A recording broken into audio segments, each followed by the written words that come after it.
Hello? Boleh saya bercakap dengan Puan Aisyah? Ya, saya. Saya membuat panggilan dari pihak PTPTN ingin memaklumkan yang Puan Aisyah layak untuk mendapat bonus bayaran balik berjumlah RM1,000. Wow! Betul ke? Ya, betul Puan. Untuk makluman, promosi ini sempena bulan Ramadan sahaja. Puan berminat ke? Okey. Macam mana tu? Sebentar lagi pihak kami akan menghantar link melalui WhatsApp Puan.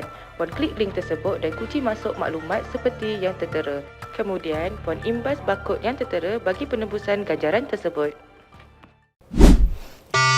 Jangan sesekali klik link atau scan barcode yang mencurigakan. Dan yang paling utama sekali, jangan kongsikan maklumat peribadi dan akaun bank anda.